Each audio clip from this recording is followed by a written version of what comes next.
Senhoras e senhores, e obrigado. Sejam bem-vindos à teleconferência referente aos resultados do primeiro trimestre de 2021 da Cyrela Brasil Realty Empreendimentos.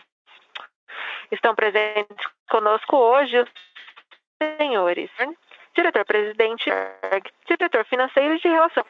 Informamos que os participantes estarão apenas ouvindo a teleconferência durante a apresentação da empresa e, em seguida, iniciaremos a sessão de perguntas e respostas, quando mais instruções serão fornecidas. Caso algum dos senhores necessite de alguma assistência durante a conferência, queiram, por favor, solicitar a ajuda de um operador, digitando *0. Informamos também que essa teleconferência será conduzida em português pelo management da companhia e a teleconferência em inglês será realizada por tempo.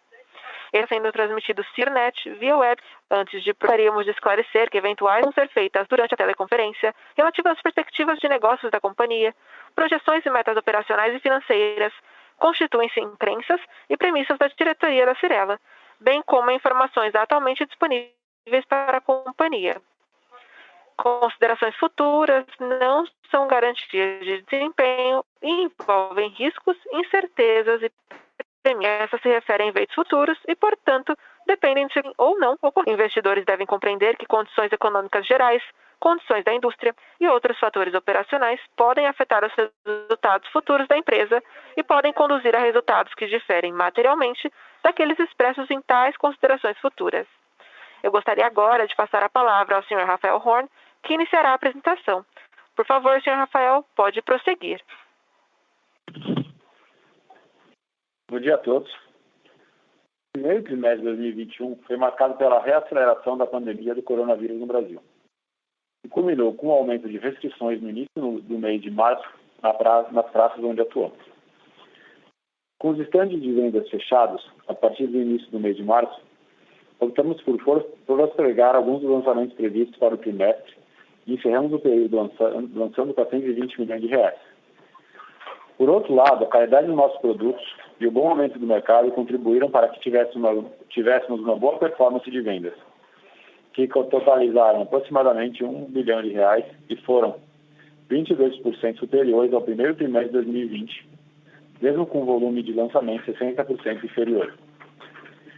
O sólido resultado operacional dos últimos trimestres refletiu positivamente no resultado financeiro. Apresentamos no trimestre crescimento da receita que atingiu R$1 bilhão e aumento da margem bruta, que chegou a 34,5%, nos levando a encerrar o período com um lucro de R$192 milhões. Além disso, mesmo com o crescimento acentuado na operação nos últimos trimestres, apresentamos geração de caixa positiva de R$70 milhões. Apesar do cenário ainda desafiador, as perspectivas de reabertura da economia no segundo semestre e os juros ainda em patamares confortáveis fazem com que a companhia mantenha sua visão otimista para este e os próximos anos. Continuaremos com nosso compromisso de buscar os melhores resultados para os nossos stakeholders. Agora vamos comentar o resultado operacional. Obrigado, Rafa, e bom dia a todos. No slide 5, iremos comentar os lançamentos da Cyrela. No primeiro trimestre do ano, lançamos 6 novos produtos, com VGV de 421 milhões, e foi 60% menor que o mesmo trimestre do ano anterior.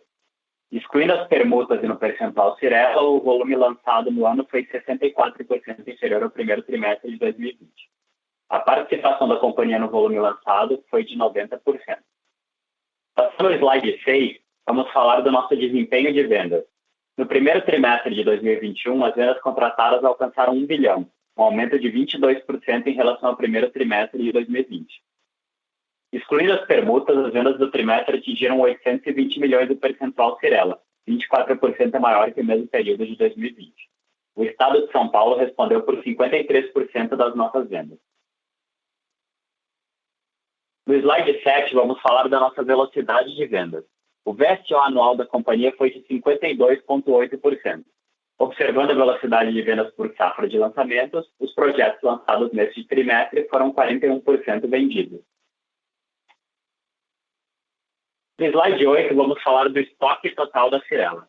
Ao final do trimestre, o estoque no valor de mercado totalizou 4,9 bilhões, 11% menor em relação ao trimestre anterior. A movimentação do nosso estoque pode ser vista no gráfico à esquerda. No slide 9, detalharemos o estoque pronto. Neste trimestre, vendemos 19% do estoque pronto no início do período. O estoque pronto apresentou uma queda de 17% em relação ao quarto trimestre de 2020. No slide 10, vamos falar sobre as unidades entregues. Neste trimestre, a Cyrela entregou 3 projetos, totalizando 408 unidades e um VGV de lançamento de R$400 milhões. No slide 12, falaremos sobre os resultados financeiros. A receita líquida da companhia atingiu 1 bilhão no trimestre, 5% menor que o 4T20 e 90% superior ao mesmo trimestre do ano anterior. O lucro bruto do trimestre foi de 347 milhões, 3% superior ao trimestre passado e 100% maior do que o apresentado no primeiro trimestre de 2020. Apresentamos no trimestre lucro líquido de 192 milhões de reais, comparado ao lucro de 261 milhões no trimestre passado e lucro de 28 milhões no primeiro trimestre de 2020. Vamos ao slide 13, que fala da nossa rentabilidade. No primeiro trimestre de 2021, o nosso Return on Equity foi de 37,5% nos últimos 12 meses. No slide 14, falaremos sobre o endividamento. A dívida bruta ao final do trimestre somava 2,7 bilhões. Com posição de caixa de 2,4 bilhões, nosso endividamento líquido foi de 277 milhões. Do total da dívida bruta, 78% é de longo prazo. Nosso endividamento líquido em relação ao PL alcançou 3,8%, 1,3 pontos percentuais abaixo do trimestre passado. Este baixo nível de endividamento ratifica o princípio de solidez financeira da Cyrela e nos coloca na direção correta para maximizar o retorno ao acionista. No slide 15, falaremos sobre a geração de caixa. No primeiro trimestre de 2021, obtivemos uma geração de caixa de 70 milhões, comparado à geração de caixa de 439 milhões no trimestre passado. Agora, o Rafa e eu passaremos a sessão de perguntas e respostas. Obrigado. Obrigada. Iniciaremos agora a sessão de perguntas e respostas. Caso haja alguma pergunta, por favor, digitem *1. Se a sua pergunta for respondida, você pode sair da fila digitando *2. As perguntas serão atendidas na ordem que são recebidas e solicitamos a gentileza de tirarem o fone do gancho ao efetuarem a pergunta. Dessa forma, uma ótima qualidade de som será oferecida. Por favor, aguardem enquanto coletamos as perguntas. A nossa primeira pergunta vem de Alex Ferraz, Itaú BBA. Bom dia, Rafa, Miguel, obrigado aqui pela apresentação. Eu tenho uma pergunta, ela mais específica em relação à margem bruta, né? A gente tem uma margem bruta forte nesse TRI, melhorando aqui contra o TRI passado, e a dúvida aqui está mais ligada a esse cenário de custos, né? Acho que quando a gente pensa nos projetos de média e alta renda, tem margem de manobra, tem ganho de preço aqui, mas também quando a gente olha para a parte de baixa renda, né, vem sofrendo mais, se a gente fosse até olhar o resultado aqui dos peers. Eu queria entender, na verdade, se assim, a parte da Vivaz e toda aquela parte de low income que foi bem relevante ano passado, se já sofreu revisão assim, de budget, orçamento, e mesmo assim a margem se mantém alta, ou se vocês acham que pode ter aqui algum ajuste na margem ao longo do caminho, em relação aqui principalmente à parte de baixa renda da companhia. Bom dia, Alex. Miguel falando aqui. De fato, o cenário de pressão de custos está bastante desafiador e com certeza é mais difícil navegar na Vivaz do que na média e alta renda, onde a gente tem o reajuste dos contratos por INCC e também tem um pouco mais de pricing power, né? Consegue reajustar um pouco mais os preços de venda. Na Vivaz, a gente sempre trabalhou com provisão de inflação futura dentro dos nossos custos. Então, por isso, o impacto para nós nesse trimestre foi mais suave, mas se vai ter mais impacto no futuro depende muito de como o INCC vai se comportar. Para os níveis atuais de preços, e a gente entende que está com os orçamentos bem adequados, então a gente não vislumbra necessidade de ajuste, e a gente tem uma provisão de INCC futura de 7,5% ao ano dentro dos nossos custos de obra. Então, se a gente continuar nesse patamar, a gente não vai precisar fazer nenhuma revisão. Tá ótimo, Miguel. Obrigado. A nossa próxima pergunta vem de Gustavo Cambaúva, BTG Pactual. Oi, bom dia. Eu queria primeiro, até pegando um gancho nessa questão da margem bruta, até o Miguel comentou, né, do repasse do INCC nos projetos de média e alta renda. A minha dúvida aqui é como é que vocês estão vendo esse INCC alto podendo eventualmente causar distrato lá na frente? Vocês veem algum risco aí do saldo devedor crescer muito e eventualmente lá na frente também no momento da entrega talvez ter uma taxa de juros um pouco mais alta no financiamento? Se vocês estão vendo algum risco e de alguma maneira tem feito alguma coisa aí para mitigar, seja um pouco mais criterioso já na venda inicialmente, ou se, quer dizer, vão esperar mais lá na frente para ver o que de fato faz. E a minha segunda pergunta é um pouco em relação à expectativa de vocês para lançamentos nesse ano, né? Vocês até comentaram no release desse primeiro tri mais fraco aí por conta do lockdown e tudo. Eu queria entender um pouquinho como é que está na cabeça de vocês o pipeline, se de fato deve vir aí algum crescimento só na parte da Cyrela orgânica aí contra o ano passado. Obrigado, bom dia. Cambaúva, bom dia, Miguel aqui. Eu vou responder a primeira pergunta. Com relação a risco de trato por conta de INCC alto ou por conta de aumento de taxas de juros, a gente tem bastante proteção contra isso. Tá? Em primeiro lugar, a gente trabalha com tabela de venda bem conservadoras. Então, os LTVs dos nossos clientes no momento da entrega costumam ser muito menores do que o que os bancos praticam. Os nossos clientes costumam pagar 30%, 35% até a entrega, e os bancos hoje em dia têm LTVs aí de 85%, 90%, né? Além disso, até o momento, os preços têm até superado o INCC. Então, os LTVs dos clientes estão até diminuindo, na verdade, né? Porque o preço de venda tem subido e isso se reflete nas avaliações que os bancos fazem dos imóveis, né? Mas, de qualquer maneira, a gente tem bastante folga de tabela versus o LTV que os bancos praticam. Com relação às taxas de juros, a gente hoje faz análise de crédito, supondo que o cliente vai financiar lá na frente com uma taxa de juros de 8,2%, que é 150 basis points acima da melhor taxa que a gente tem hoje para os nossos clientes. Então, a gente tem essa proteção também, né? Se os juros subirem, a gente ainda assim tem uma folga grande. Não é que a gente acredite que os juros vão para esse patamar, mas a gente sempre trabalhou com conservadorismo, a gente sempre trabalha na análise de crédito com taxa de juros acima do que está sendo praticada no momento. E o Rafa vai responder a segunda pergunta, tá bom? Fala, Camba. Também só complementando o Miguel aí, acho que a questão do distrato, na nossa cabeça, além de tudo que o Miguel falou, acho que vai ser a primeira vez que nós vamos, né, a lei do distrato está valendo. Então, a gente tem bastante convicção que muito do desastre do distrato do ciclo passado foi uma questão de legislação, né? Não foi só uma questão de renda ou de preço ou de juros na ponta, né? Foi uma questão de falta de legislação. Então, isso nos dá um conforto muito grande. Obviamente, um ou outro cara pode enquadrar, o juros pode subir um pouquinho, mas geralmente a correlação entre o monstro do distrato e o distrato, eu acho que esse monstro nunca mais veremos, espero eu, tá? Mas a parte mais técnica, o Miguel já falou, mas de novo, não acho que a gente não enxerga esse monstro do distrato voltando em cenários normais, né? Se o juro for para 15, talvez vai ter muito distrato, mas em cenário normal, não, essa palavra acho que subiu do mapa e não volta tão cedo. Obviamente, na renda mais baixa, ela pega um pouco mais, né? Pode enquadrar um pouco mais, mas não vai ser na magnitude nem perto, né? Não, ela vai ser nem 20%, 30% da magnitude do desastre que foi o ciclo de 15, 16, que foi o ciclo do distrato.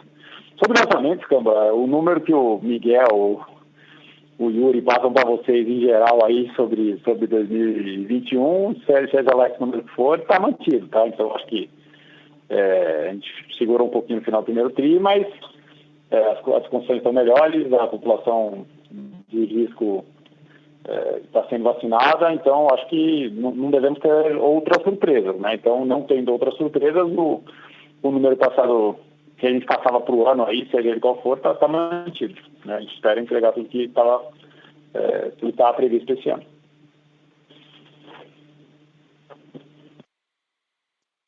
Tá ótimo. Obrigado aí. Bom dia, Rafael e Miguel. Obrigado. A nossa próxima pergunta vem de Daniel Gasparetti, Credit Suisse. Bom dia a todos, obrigado pelo call. São duas perguntas também. A primeira é relacionada ao como é que vocês estão vendo a velocidade de vendas nesse momento, mais no cenário agora de aumentando um pouco mais o preço dos imóveis. Vocês estão sentindo alguma espécie de desaceleração? A gente tem visto alguns CEOs comentando já a respeito disso. E a segunda, se possível, somente seria a respeito de inflação, de aumento de custo na parte de mão de obra. A gente viu o dissídio que saiu agora essa semana. Queria saber a percepção de vocês, a leitura, e como é que vocês estão vendo outros serviços dentro da cadeia. Obrigado, bom dia.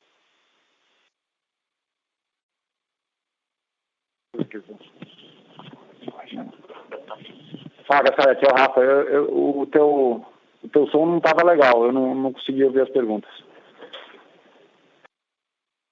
Desculpa, Rafa, está ouvindo bem agora? Está conseguindo ouvir? Não, está ruim. Eu não sei se a conexão não está legal, não. Deixa eu ver. Melhorou? Acho que sim. Maravilha. A pergunta eram duas, Rafa. A primeira é a respeito de desaceleração em velocidade de vendas. Vocês estão sentindo alguma coisa na ponta? Alguns dias têm comentado que o aumento do preço nos imóveis já está afetando um pouco a demanda. Queria entender se vocês têm uma leitura parecida ou se não. E a segunda, Rafa, era entender um pouco sobre custo de serviços, a inflação de mão de obra, como é que vocês estão vendo esse componente. Saiu de CID essa semana. Queria pegar um pouco da leitura de vocês no restante da cadeia, por favor.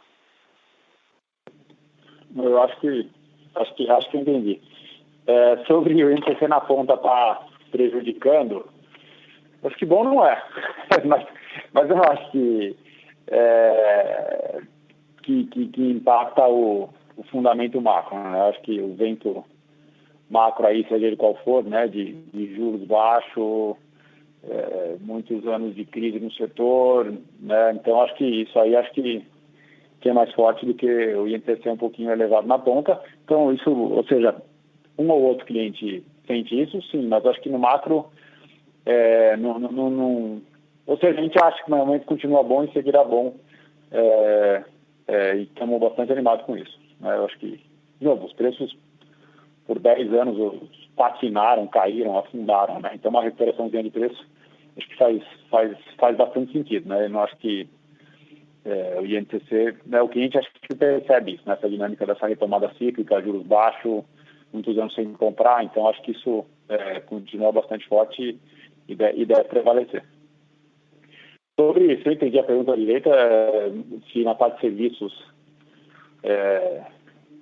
como é que está a inflação, etc e tal, ainda acho que na parte de novo, o INCC está pressionado como um todo, a parte de materiais bastante mais. A parte de mão de obra a gente acha que não vai ser um grande problema, né? Acho que a gente acha que o principal vilão é material. Mas, obviamente, serviço, um ou outro repasse aqui e ali, alguns casos se compõem no margem, que existe. Mas isso não seria, né? Acho que não vai ser esse o vilão, né? O vilão, o vilão é preço de materiais. Esse é o grande vilão. O outro vilão, acho que a parte de serviço, acho que de mão de obra dá para se virar, dá para administrar, não deve fugir muito do... Talvez tenha uma pressão aqui, outra ali, mas não deve fugir muito do normal. E se era essa a pergunta, me confirma aí, por favor, mas acho que foi isso. Legal, Rafa. Obrigado. Se você permite só fazer um follow-up também, pegar um pouco da visão de vocês sobre cash, como é que está a operação esse ano. Vocês tinham uma visão muito positiva de originação de carteira em 2021, praticamente dobrar. Como é que vocês estão em relação a isso? Se aumentou? Como é que está a situação? Não, o que acho que está dando, está legal, está indo, não é uma operação gigantesca, né? Então, no ritmo que estava ou está, a gente continua, segue firme, mas não é, né? Não somos Nubank, não, né? Então, a operação ainda é pequena e está andando, está indo bem. Tá legal, obrigado, Rafa. Muito bom dia, bom final de semana para vocês. A nossa próxima pergunta vem de André Mazzini, Citibank. Bom dia, Rafa e Miguel. Pergunta sobre as contingências, né, de 29 milhões. Se vocês puderem dar um pouquinho mais de cor, o que foram elas exatamente e se, enfim, elas são ainda relacionadas à época em que vocês eram bem mais diversificados geograficamente, né? Foram lá na época do Nordeste. Eu lembro que aquilo lá, aquela expansão geográfica gerou muitas contingências.